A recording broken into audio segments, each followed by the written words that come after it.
بسم اللہ الرحمن الرحیم. السلام علیکم.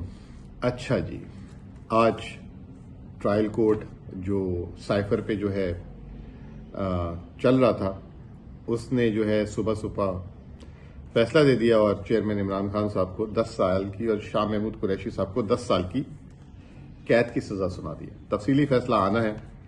تفصیلی فیصلے کی کیا ضرورت ہے؟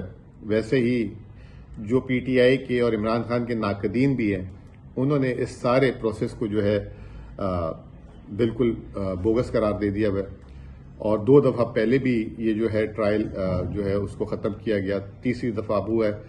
تو یقین تو یہی ہے، اور جو لوگ وہاں تھے انہوں نے کہا کہ جب فیصلہ آیا تو خان صاحب کے چہرے میں مسکراہٹ تھی. تو وہ ان کی مسکراہٹ جو ہے وہ تمام چیزوں کو جسے کہتے ہیں کہ زائل کرتی ہے. دوسرا ان کا ایک پیغام تھا، میں آپ تک ریلے کر دیتا ہوں. ان کے بقول یہ تمام کیسز بوگس ہیں، ان کے بقول کہ آپ نے ڈسٹریکٹ نہیں ہونا، ان کے بقول کہ آپ نے تحمل میں رہنا ہے، ان کے بقول کہ آپ نے 8 فروری کو جا کے الیکشن میں ووٹ دینا ہے، یہ آپ پہ لازم ہے، یہ آپ کا جسے کہتے ہیں ایمان ہے. ویسے بھی ہر شہری کو اپنے ووٹ کی طاقت کا استعمال کرنا چاہیے. تو یہ ایک جنرل پیغام تھا. اب آگے یہاں سے شروع ہوتے ہیں، اپنی معیشت کی بات کرتے ہیں. اور جیسا کہ میں نے آپ کو کہا، پچھلے کئی دنوں سے بول رہا ہوں کہ جو ایک معیشت میں فیل گڈ فیکٹر آ رہا تھا، جو چل رہا تھا، اس میں تھوڑا سا نہیں کہوں گا میں کہ تھوڑا سا جو ہے چینجز آئی ہیں. اور اس کی وجہ یہ تھی کہ فیل گڈ فیکٹر سب کے سامنے تھا کہ آئی ایم ایف کا اسٹینڈ بائی پروگرام ہوا، پھر اس کے بعد کریک ڈاؤنز ہوئے اسمگلنگ پہ اور دوسری چیزوں پہ، کرنسی میں اسٹیبلائزیشن آئی، انرجی پرائس پاس تھروز ہوئے. پھر اس کے بعد سب سے امپورٹنٹ یہ تھا کہ جب الیکشن کی ڈیٹ اناؤنس ہوئی تو اس پہ اور پازیٹیوٹی آئی. لیکن اب الیکشن کے لیے الیکشن کا جسے کہتے ہیں ایک الیکشن کی طرح ہونا بڑا ضروری تھا. تو وہ الیکشنز ایسے لگ رہا ہے کہ اب وہ بھی بہت سارے لوگ جو ہے انڈیپینڈنٹ لوگ یہی کہہ رہے ہیں کہ 8 فروری کے الیکشن جو ہیں اس پہ بہت زیادہ سوالات اٹھ چکے ہیں. بڑی پارٹی جو ہے اس کو نکال دیا گیا، اس سے بلہ لے لیا گیا ہے، اب تو آج سزا بھی دے دی گئی ہے. تو اور اس کے علاوہ level playing field is a common word, اس پہ بھی بہت سارے سوالات ہیں. اینی ہاؤ، اس کی وجہ سے ہم نے دیکھا کہ چیزیں جو ہیں جو پازیٹیو سلوپ اپورڈ جاری تھی، اب وہ سلوپ ڈاؤن ورڈ بلکہ فلیٹ ہو گئی ہے. اور اگر ایسے ہی چلتا رہا تو وہ ڈاؤن ورڈ سلوپنگ ہو جائے گی، یعنی کہ یوں ہو جائے گی. آپ نے گراف دیکھا ہوگا. اس کی دلیل سب سے بڑی یہ ہے کہ اسٹیٹ بینک آف پاکستان نے کل اپنی مانیٹری پالیسی کا اعلان کیا اگلے 2 ماہ کے لیے. مارکیٹ میں شرح سود پہلے سے بہت کم ہو چکا ہوا تھا، جس پہ میں نے ابھی 2 دن پہلے رپورٹ بھی کی تھی، اور میں نے کہا تھا کہ یہ ریسیشن کی علامت ہے. مارکیٹ پتہ نہیں یا پنڈت سے اس کو کیا سمجھ رہے ہیں. تو اسٹیٹ بینک نے شرح سود کو برقرار رکھا.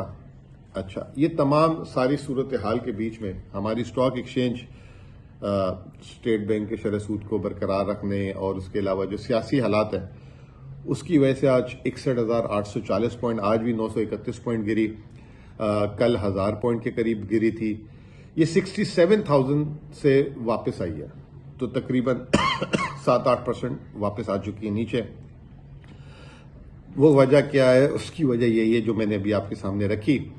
اپارٹ فرام دس جو ہے فارینرز بھی غیر متوقع طور پہ پاکستان میں اسٹاک ایکسچینج کے شیئرز بیچنا شروع ہو گیا. پچھلے ہفتے اس نے $23 ملین کے بیچے تھے، پیر کے پہلے دن $7.5 ملین بیچے. آج جب ہم بات کر رہے ہیں اس کا ڈیٹا نہیں آیا کہ آج بائنگ کی ہے یا سیلنگ کی ہے، یہ شام کو پتہ لگے گا. اسٹیٹ بینک کیا کہتا ہے؟ اسٹیٹ بینک نے کیوں شرح سود کو برقرار رکھا؟ اسٹیٹ بینک یہ کہتا ہے کہ جو انفلیشن، جو مہنگائی وہ جو ہے کم ہوتے ہوئے دیکھ رہا تھا، اب اس کی سپیڈ ایسے نہیں رہی. اور اس کی وجہ یہ ہے کہ انرجی کی قیمتیں، جو گیس کی قیمتیں آپ کے سامنے بڑھی ہیں، وہ ایک بہت بڑی وجہ ہے.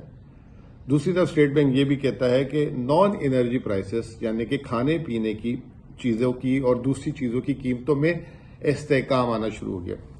یہاں میں تھوڑا سا ڈس ایگری کروں گا، کیونکہ ابھی آپ کے سامنے 25 جنوری کا پاکستان بیورو آف اسٹیٹسٹکس کا ڈیٹا ہے. گیس کی قیمتوں کے علاوہ جو 11 آئٹموں کی میں نے رپورٹ بھی کی تھی آپ کو، 10 آئٹم جو ہے مقامی اور سارے کے سارے فوڈ آئٹم ہیں. ٹماٹر، پیاز، گڑ، چینی، چاول، تو اس میں بہت زیادہ اضافہ ہے، 60% 70% اس طرح کا اضافہ ہے، اور بعض چیزوں کا 100% سے بھی زیادہ ہے. تو اسٹیٹ بینک تھوڑا سا، میرا اپنا خیال یہ ہے کہ اوورلی آپٹمسٹ ہو رہے ہیں کہ فوڈ پرائسز میں کمی آئی ہے. آئی ڈونٹ تھنک سو کہ فوڈ پرائسز میں کمی آئی ہے. تو لیکن اسٹیٹ بینک نے کل یہ کہا کہ جو شرح سود انہوں نے برقرار رکھا ہے، اس کے باوجود وہ سمجھتے ہیں کہ ریئل انٹرسٹ ریٹ، یعنی ریئل انٹرسٹ ریٹ ہوتا کیا ہے. سب سے پہلے تو شرح سود اور مہنگائی، اگر شرح سود مہنگائی سے زیادہ ہے تو ریئل انٹرسٹ ریٹ مثبت ہے، پازیٹو ہے، اور یہ ہی اسٹیٹ بینک کی پرائرٹی ہوتی ہے. تو اسٹیٹ بینک کہہ رہا ہے کہ ریئل انٹرسٹ ریٹ اب بھی ان کو لگ رہا ہے کہ جو ابھی موجودہ شرح سود ہے سال کے آخر میں یہ مثبت رہے گا. آج میں آپ کو بتا دوں کہ شرح سود اسٹیٹ بینک کا 22% ہے، لیکن مہنگائی 30 سے 31% ہے.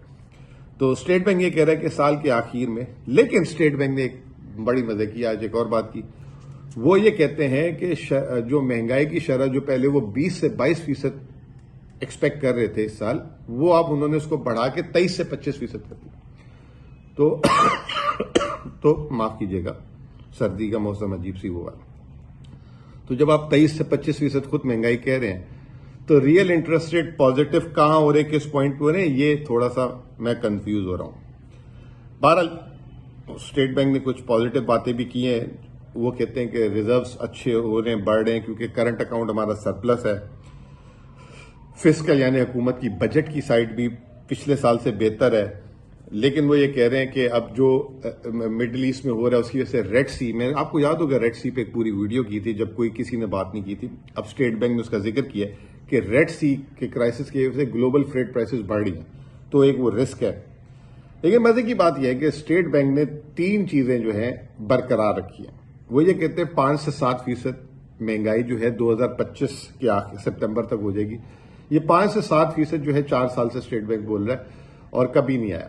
تو میں یہ سمجھتا ہوں کہ یہ اگر اس کو 8 سے 10% کر دیں تو یہ زیادہ بہتر ہے. پاکستان کی اگر آپ 50 سال کی بھی پوری انفلیشن نکال لینا تو بہت چند 6-8 مہینے کے لیے کوئی 6-7% مہنگائی ہوئی ہے، باقی ٹائم پہ جو ہے ایسے ہی رہتی ہے. تو یہ ہمارا جو معاشی سٹرکچر ہے اس میں 5 اور 7% اچیو کرنا ناممکن ہے، اللہ سے گلوبل جیسے کووڈ کرائسس آ گیا تھا 2008-9 کے بعد، جو ہے ایک گلوبل میلٹ ڈاؤن کے بعد ایک سلو ڈاؤن ریسیشن آ گیا تھا، یہ ساری چیزیں تھیں.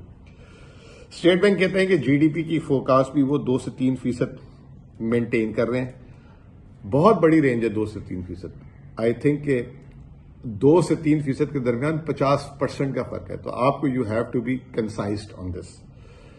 آئی ایم ایف کہہ رہا ہے 1.7 اور عالمی ادارے 2% کے قریب کہہ رہے ہیں. لیکن جو زمینی حقائق ہے، جو انڈسٹریل گروتھ کے حالات ہے، اسٹیٹ بینک نے خود بھی کہہ دیا کہ انڈسٹریل گروتھ نیچے آ رہی ہے. لیکن دوسری طرف وہ یہ کہہ رہے ہیں کہ کیپیسٹی یوٹیلائزیشن بڑھ گئی ہے. اگر کیپیسٹی یوٹیلائزیشن بڑھ رہی ہے تو انڈسٹریل گروتھ کیسے نیچے آ رہی ہے؟ دس از مائی کوشچن اگین. اور کہہ رہے ہیں بزنس کانفیڈنس بھی بڑھ رہا ہے. اگین اگر بزنس کانفیڈنس بڑھ رہا ہے تو جو سیلز کے نمبر ہیں، auto sales, cement sales, oil sales, وہ سارے کیوں نیچے آ رہے ہیں؟ تو میرا اپنا خیال یہ کہ ایک بڑا سٹینڈرڈ قسم کا ایک فارمیٹ جو ایک لینگویج ہوتی ہے وہ اس طرح لکھی گئی ہے. اچھی بات، مثبت بات یہ کہ کرنٹ اکاؤنٹ 6 مہینے میں صرف $0.8 ارب ہے.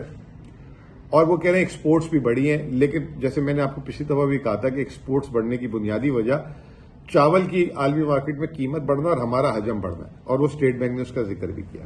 اور ساتھ یہ بھی بولا کہ ہائی ویلیو ایڈڈ آئٹمس کی بھی ایکسپورٹ بڑی ہے. وہ یہ کہتے ہیں کہ جی امپورٹ کم ہوئی ہے، اس کی وجہ یہ ہے کہ decline in international commodity prices. Obviously اگر ڈکلائن ہوئی ہے تو پھر کون کریڈٹ کیوں لے جا رہا ہے کریڈٹ کہ ہم نے امپورٹ کم کرا دی؟ وہ تو عالمی مارکیٹ میں قیمتیں، ہم تو یہ بہت عرصے سے بول رہے تھے. دوسرا وہ یہ کہہ رہے ہیں کہ کراپ آؤٹ پٹ اچھا ہو گیا، یعنی کہ فصلیں اچھی ہو گئی ہیں. آئی تھنک کہ یہ یہاں پہ آئی ڈس ایگری، کیونکہ اگر کراپ آؤٹ پٹ اچھا ہوتا تو فوڈ پرائسز بہتر ہوتی. اور وہ کہہ رہے ہیں کہ آئل امپورٹ کے والیوم کم ہو رہے ہیں. جب آئل امپورٹ کا والیوم کم ہو رہا ہے تو اس کا مطلب لوگ جو ہے گاڑی اسکوٹر وغیرہ نہیں چلا پا رہے، انڈسٹری جو ہے فرنس آئل وغیرہ نہیں چلا پا رہی، اس کی وجہ سے ڈکلائن ان امپورٹ ہوا. اور یہ دلیل ہے کہ آپ کی اکنامی سلو ڈاؤن ہو چکی ہے. اس کی وجہ سے وہ کہتے ہیں کہ کرنٹ اکاؤنٹ جو ہمارا ہے اس کی فوکاس بھی وہ چینج نہیں کر رہے, 0.5 سے 1.5%. یہ بہت اچھی چیز ہے. اگر یہ ہمارا کرنٹ اکاؤنٹ اس رینج میں رہتا ہے, موجودہ حالات اس سب سے بڑی وجہ یہ کہ ہمارا سلو ڈاؤن ہے, لیکن یہ ہمیں سوٹ کرتا ہے. فسکل ڈیفیسٹ وہ کہہ رہے ہیں بڑا کنٹرول میں رہے, اس کی وجہ یہ کہ ٹیکسز بہت اچھے ہیں, اور no doubt F B R نے 30% اچھے ٹیکسز کلیکٹ کیے.